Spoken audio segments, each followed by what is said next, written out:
عليكم. بالنسبه للكلام الجداد اللي ما حضروش معنا في لابارتي بريزونسيال. دونك طونك الوقت ما كاينش اللي غادي نديرو سيونس بريزونسيال معاهم. لدرجه انني ندير معاهم واحد لا سيونس اللي هي ا ديستانس، هي تكون ديطاي الكور ديال لي زونسومبل دي نومبر. Alors, pour la première partie, on peut discuter un peu pour les types de quoi les types des ensembles. Alors, pour les ensembles, il y a cinq types de les ensembles. Il y a l'ensemble des nombres entiers naturels. Il y a aussi l'ensemble des nombres antirelatifs. Il y a aussi l'ensemble des nombres décimaux. Décimaux bien sûr relatifs. Il y a encore les nombres rationnels et à la fin il y a les nombres réels. Alors pour le programme tronc commun, on a besoin de terminer les ensembles jusqu'à la partie des nombres réels. Pour l'ensemble des nombres antinaturels, d'après la définition, un nombre antinaturel est un nombre entier positif ou bien nul. C'est-à-dire ou bien la notation de l'ensemble des nombres antinaturels, on le note par grand N avec un trait. Donc l'ensemble N, l'ensemble des nombres antinaturels. Ou l'ensemble des nombres antinaturels, ce sont des nombres entiers et positifs ou bien nuls. Positif, c'est pas strictement positif, c'est positif. Possible, le nombre doit être par exemple nul ou bien supérieur à 0. Mais il suffit d'être un nombre entier, c'est-à-dire les virgules est interdit ici. Donc le nombre doit être soit 0, soit 1, soit 2, soit 3, et ainsi de suite jusqu'à plus l'infini. Alors pour l'ensemble n,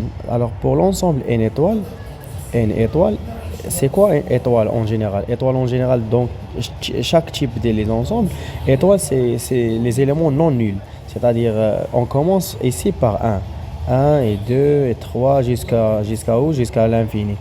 Alors pour cette partie-là, on a déjà discuté la partie, ou bien la première partie, c'est notion sur l'arithmétique. Notion sur l'arithmétique ou bien l'ensemble n. L'ensemble n, on a discuté aussi par la parité des nombres, soit les nombres pairs ou bien impairs, la décomposition des nombres. Si le nombre il est divisible par 2, par 3, par 5, par 9, par 11, etc. Alors on n'a pas besoin de détailler cet ensemble encore une autre fois. Alors pour la deuxième partie, l'ensemble des nombres antirelatifs, c'est quoi entier? Entier, c'est interdit d'être un nombre avec la virgule. Et relatif, que ce soit le nombre doit être positif ou bien négatif. Donc les deux parties positive et la partie négative. Alors les entiers relatifs doit être de moins l'infini, par exemple moins 3, moins 2, moins 1, 0, 1, 2, 3, 4, etc. jusqu'à l'infini. Donc ici on trouve que la partie des nombres antirelatifs, il admet des nombres que ce soit des nombres antinaturels et leur opposé. L'opposé de 0 c'est 0, l'opposé de 1 c'est moins 1, l'opposé de 2 c'est moins 2, et etc. Donc on trouve que l'ensemble ici c'est l'ensemble n et leur opposé.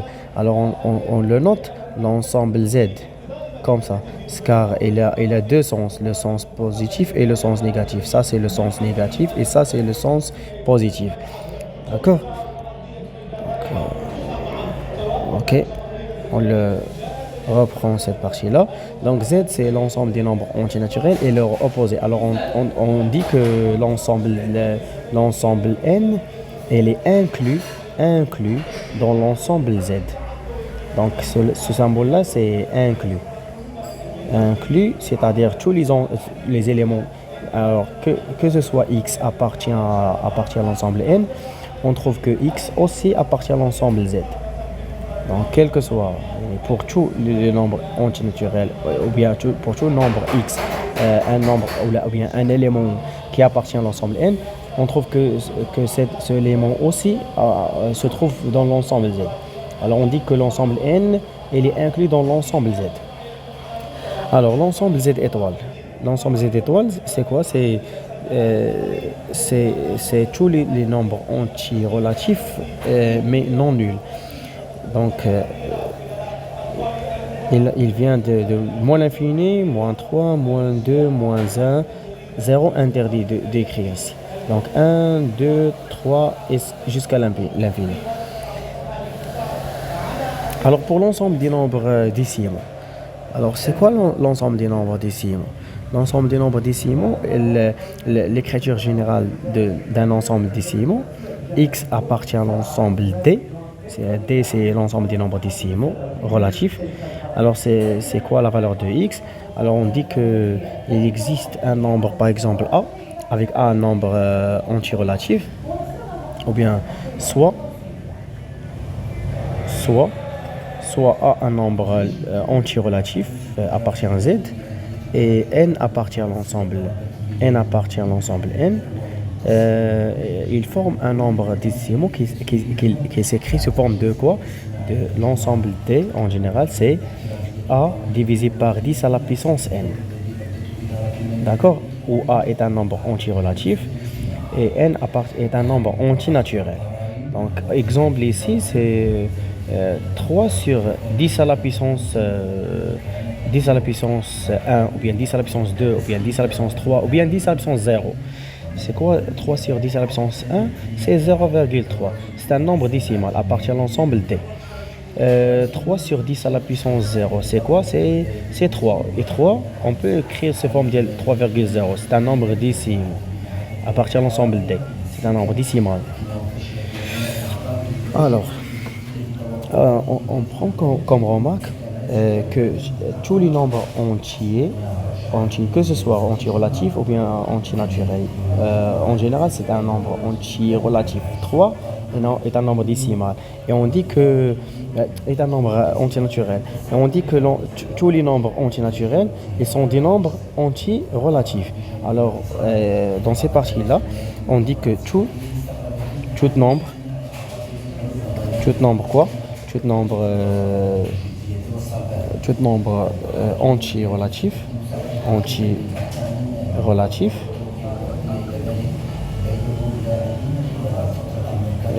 est un nombre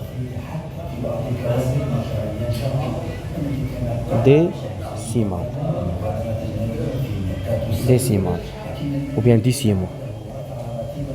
Tous les nombres antirelatifs sont des nombres décimaux. Donc sont des nombres décimaux. Alors, et on fait que l'ensemble z, elle est inclus aussi dans l'ensemble d. Mais l'inverse, non.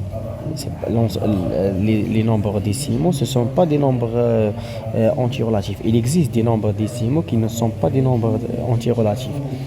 Mais de même, pour cette partie-là, il existe des nombres antirelatifs qui ne sont pas des nombres antinaturels. Alors, pour les nombres rationnels. Les nombres rationnels, on dit que soit A appartient à l'ensemble Z et B appartient à l'ensemble Z étoile. Pourquoi Z étoile? Il suffit de B doit être un nombre différent de 0. Donc l'ensemble des nombres rationnels, c'est l'ensemble Q.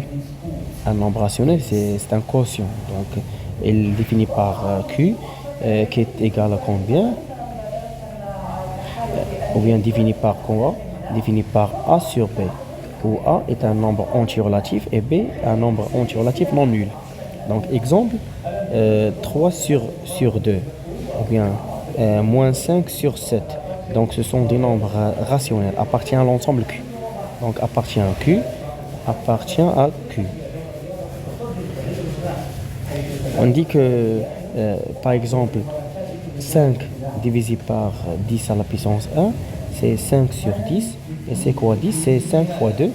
Alors lorsqu'on simplifie, il vous reste 1 demi. 1 demi, c'est un nombre rationnel. Alors 0,5 qui est égal à 5 sur 10, qui est égal à 5 sur 5 fois 2, qui est égal à 1 demi. 1 demi, c'est un nombre rationnel. Alors, on dit que les nombres décimaux sont des nombres rationnels. Alors, l'ensemble D est un ensemble qui est inclus dans l'ensemble Q. Alors, les nombres réels, alors tous les éléments qui ne sont pas des nombres par exemple, décimaux, c'est quoi on indique quoi ici lorsqu'on dit que les nombres qui ne sont pas des nombres décimaux, par exemple, lorsqu'on dit 2 sur 3, 2 sur 3, ça fait combien? Ça fait 0,666. Donc ce sont des nombres qui ne sont pas, c'est un nombre qui ne sont pas un nombre les voies antinaturel, donc c'est pas un nombre antinaturel, c'est un nombre décimal. On dit que le nombre 0,6666, c'est un nombre qui n'appartient pas à l'ensemble des nombres décimaux. Donc ce n'est pas un nombre décimal. Donc 2 tiers est un nombre rationnel, mais ils ne sont pas un nombre décimal. Pourquoi? Car il nous donne une infinie des chiffres significatifs. Alors pour décrire que le nombre soit un nombre décimal, il suffit d'être un nombre fini des chiffres significatifs. Et dans cette partie-là, il nous donne une infinité de chiffres significatifs. C'est pour cela qu'on dit que le nombre 0,6666, ce n'est pas un nombre décimal. Alors, il y a des techniques pour enlever les trucs comme ça, comme des nombres qui ne sont pas des nombres décimaux. Et on revient chez les nombres rationnels. Qu'est-ce qu'on doit faire? Alors, pour décrire, par exemple, 2 virgules, ou bien 3 virgules, ou bien 21 virgules, مثلا 38, 38, jusqu'à l'infini. Il y a 3 points, c'est-à-dire il nous donne une infinité de chiffres significatifs. 38, elle répète plusieurs fois. Alors combien de chiffres ils vont répéter ici? Ils répètent 2 chiffres significatifs. Alors il suffit de multiplier par 1 et double 0, ça fait 100. 100 moins 1, et il suffit de diviser aussi par 100 moins 1. Alors, lorsqu'on multiplie ce nombre-là par 100, il nous donne 21 ou bien 2138,38, 38, etc. moins 21,38 jusqu'à l'infini fois 1. Il vous reste le même, donc 21,38, etc. Hadji Kamel divisé par combien? Par 100 moins 1. 100 moins 1, ça fait 99. Donc, lorsqu'on soustrait ce élément-là avec ce élément-là, on trouve que les chiffres significatifs, ils vont les simplifier. Il ne reste que 2116. Le tout divisé par 99. Alors lorsqu'on simplifie ce nombre avec ce nombre-là, alors il nous donne comme résultat final 21,38. Alors il y a des calculatrices qui s'arrêtent au dixième chiffre. Donc 1, 2, 3, 4, 5, 6, 7, 8 jusqu'à 10. Alors peut-être il décrit sous forme de 4 à la fin. Pourquoi 4? Imagine qu'on ne veut supprimer le chiffre 8. Alors 8 est un nombre supérieur ou égal à 5. Lorsqu'on a le nombre supérieur ou égal à 5, alors le chiffre précédent qui était 3, on doit l'ajouter 1. Si le nombre qu'on veut supprimer là, il est supérieur ou bien supérieur ou égal à 5. Donc 8, il est supérieur ou égal à 5. Alors pour le moment là, lorsqu'on supprime le nombre 8, il suffit d'ajouter 1 au chiffre 3. Donc qu'est-ce qu'on nous donne? Il nous donne 21,38, et à la fin 4. Et comme ça, on s'arrête là, car on a déjà converti ce nombre-là, qui était un nombre réel, c'est pas un nombre décimal, c'est un nombre réel. Et lorsqu'on convertit un nombre réel vers un nombre qui est appelé un nombre rationnel. Alors, pour l'ensemble des nombres réels, c'est quoi un nombre réel? Ce sont des nombres entiers naturels, et ce sont des nombres antirelatifs, et ce sont des nombres rationnels, et ce sont des nombres décimaux. Rationnels et décimaux. Et des autres parties. Les autres parties comme le chiffre pi. Pi est égal à 3,14, et après 14 il y a 15 ou bien 16, et ainsi de suite. Car il y a une infinité de chiffres significatifs, et pour cela on dit que pi est un nombre réel, c'est pas un nombre décimal. Il y a la partie de sinus, la partie de racine, racine carrée de 2, racine carrée de 3, racine carrée de 5, etc. Racine carrée de 5, etc. Tous les nombres là, ce sont des nombres réels. D'accord?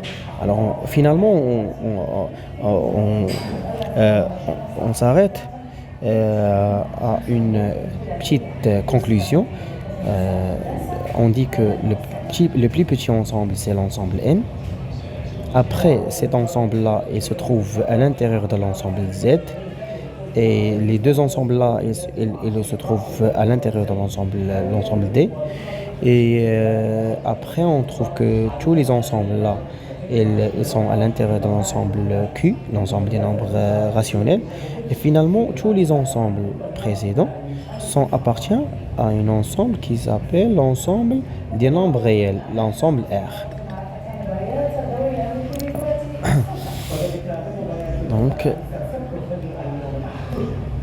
Donc ça c'est la partie de l'ensemble N. Après c'est l'ensemble Z. Après c'est l'ensemble D. Après c'est l'ensemble Q. Et après c'est l'ensemble R. Pour la deuxième partie, pour les opérations. Les opérations, c'est que les additions, la soustraction, la multiplication, la division. Dans le mathématique, il y a 4 opérations, 4 types d'opérations. Plus, moins, fois, diviser. Alors, en utilisant la multiplication et la division, l'addition, soustraction au niveau de la distributivité, ou bien les distributivités. Alors, pour cela, pour cette partie-là, la partie de la distributivité, les distributivités, il y a deux types de la distributivité simple ou bien la distributivité double. En utilisant la distributivité au niveau de la factorisation et au niveau de la développement.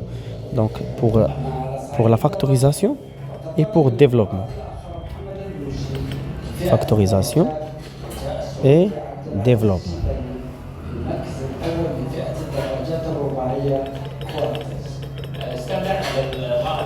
Alors, au niveau de factorisation, il y a quand même un facteur K, facteur de A plus B.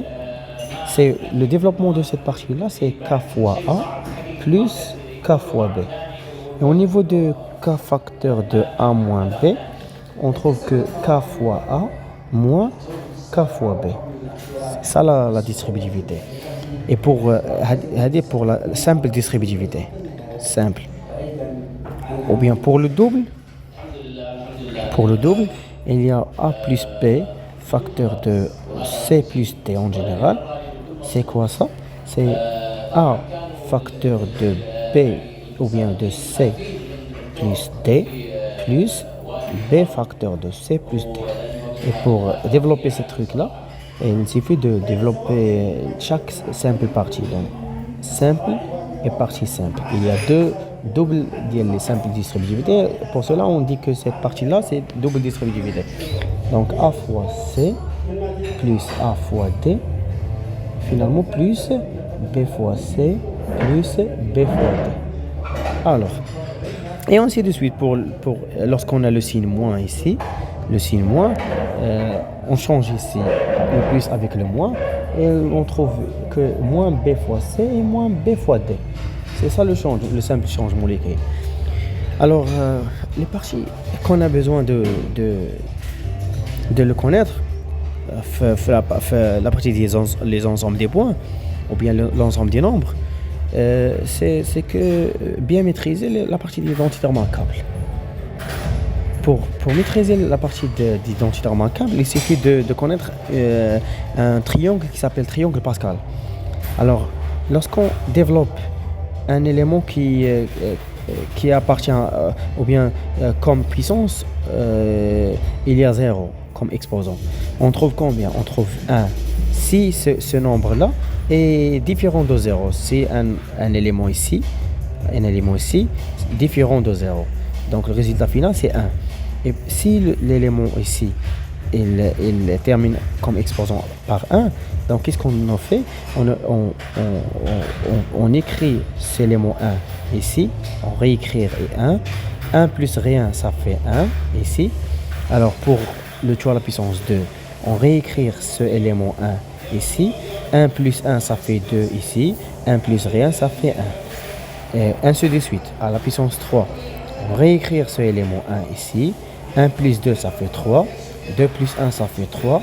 1 plus rien, ça fait 1. Et à la puissance 4, on va réécrire ce élément 1. 1 plus 3, ça fait 4. 3 plus 3, ça fait 6. 3 plus 1, ça fait 4. Et 1 plus rien, ça fait 1. Et ainsi de suite. Jusqu'à A plus B, par exemple, à la puissance n. Et ainsi de suite. Alors, c'est quoi ces valeurs-là? Les valeurs ici. 1, 1, 1, 2, 1, 1, 3, 3, 1. C'est quoi ces valeurs-là? Ce sont des coefficients. Par exemple, lorsqu'on a A plus B, le choix à la puissance 2. Quand vous voyez A plus B, le choix à la puissance 2, c'est une identité remarquable. C'est la première identité remarquable qu'on a déjà vue aux premières années collège, deuxième semestre, deuxième année collège et la troisième année collège. Alors, A plus B, le choix au carré, ça fait A au carré plus 2AB plus B au carré. Alors, comment vous faites lorsqu'on veut travailler avec ce triangle-là, ce triangle Pascal? A plus B le tout au carré, c'est écrit ici, le tout à la puissance 2. Alors, comment on fait pour le tout à la puissance 2? On écrit 1, 2 et 1, comme des coefficients. Et ici, A plus B le tout au carré, on a le premier élément ici, c'est A. Et le grand exposant ici, c'est 2. Donc, l'exposant de A, ça va être diminué. Et aussi, l'exposant de l'élément B, ça va être agrandi. Donc, 1 fois A à la puissance. Le maximum d'exposant ici, c'est 2. Alors, ici, B à la puissance 0. 2 plus 0, ça fait 2. Et pour le deuxième terme, alors on écrit A à la puissance 1 et B à la puissance 0 plus 1, ça fait 1. Et ici, A à la puissance 0 et B à la puissance 1 plus 1, ça fait 2. On trouve que l'exposant de A, ça va diminuer et l'exposant de B, ça va agrandir. Donc, lorsqu'on a ici le signe plus, donc toujours on écrit plus plus. Alors, d'après la simplification, 1 fois A au carré, c'est A au carré. B à la puissance 0, ça fait 1. 1 fois A au carré, ça fait A au carré. Plus 2, A à la puissance 1, ça fait A. B à la puissance 1, ça fait B. Plus 1 fois A à la puissance 0, ça fait 1. 1 fois B au carré, ça fait B au carré. Donc, on revient chez le premier identité remarquable qu'on a déjà vu première année, deuxième année, troisième année collège. De même pour A moins B. A moins B, on écrit l'identité remarquable quand on a, donc A carré, 2AB et B au carré. Alors pour les signes, ce signe-là, ce moins-là, c'est pas pour le premier chiffre, c'est les voix A. Donc c'est pour le deuxième chiffre, les voix B. Donc le moins, c'est le B, ماشي ديال A. Donc je leur signe l'exposant ديال B, on a l'exposant la 1. Donc lorsqu'on a l'exposant impair, donc le résultat c'est négatif, donc moins. Et lorsqu'on a l'exposant est pair, donc le résultat ici c'est positif, donc plus. D'accord? Alors, de même pour a plus b logé à la puissance 3, ou bien a moins b logé à la puissance 3, etc. A plus b logé à la puissance 4, etc. Donc, on, on refait pour a moins b logé à la puissance 4. A moins b logé à la puissance 4, on, on revient, on revient ici. On revient ici. Donc, qu'est-ce qu'on trouve? On trouve que ici, il y a a à la puissance 4 fois b à la puissance 0. Il y a 1, il y en a 4, 6, 4, 1, comme coefficient, comme le triangle Pascal. A à la puissance 4, A à la puissance 3, A à la puissance 2, A à la puissance 1. Ici, il n'y a pas A, mais il y a B. B à la puissance 4, l'exposant final. Donc, B à la puissance 3, B à la puissance 2, B à la puissance 1, ici B à la puissance 0. Lorsqu'on a le signe moins, alors on revient chez l'exposant impair du signe moins, de la valeur B. Donc B à la puissance 1, ça fait moins, B à la puissance 2, ça fait plus, B à la puissance 3, ça fait moins, B à la puissance 4, ça fait plus. Et on simplifie, 1 fois n'importe quelle valeur, ça revient à n'importe quelle valeur. Donc 1 fois A à la puissance 4, ça fait A à la puissance 4. Moins 4, A à la puissance 3B, plus 6 A carré B carré, moins 4A B à la puissance 3, plus B à la puissance 4. Donc c'est ça l'identité remarquable A moins B le tout à la puissance 4. Alors, on revient d'une application. Donc on prend comme application, par exemple, factoriser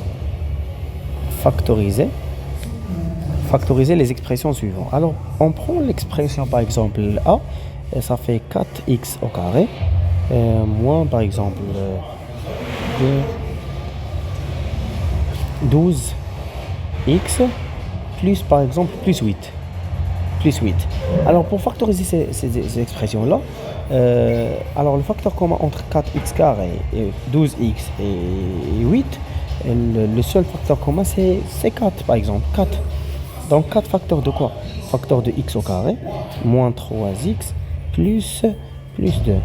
Alors, c'est quoi la factorisation de cette expression-là? On ne trouve aucune factorisation entre ce terme-là et ce terme-là. Mais, qu'est-ce qu'on doit faire? Ici, le coefficient de x au carré, ça fait 1. Ici, il y a 2. 2 plus 1, ça fait combien? Ça fait 3. C'est comme vous voyez là, c'est 3.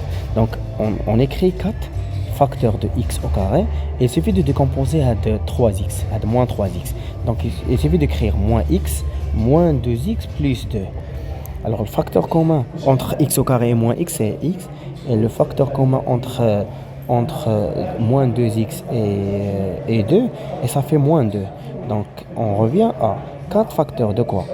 Comme crochet, ou bien parenthèse, x facteur de quoi? Facteur de x moins 1, moins 2, facteur de x moins 1. Et comme vous voyez là, on revient à 4 facteurs de x moins 1 comme facteur commun. Le facteur هذا لحقاش عندنا produit 4 fois l'élément كامل, donc 4 c'est le premier facteur et ces éléments là c'est le deuxième facteur. Alors 4 facteurs de x moins 1 et facteur aussi de quoi? Facteur de x moins 2. C'est ça le deuxième facteur. Alors, on peut aussi faire une autre partie.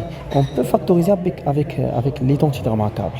Alors, 4x carré, ça fait 2x le tout au carré.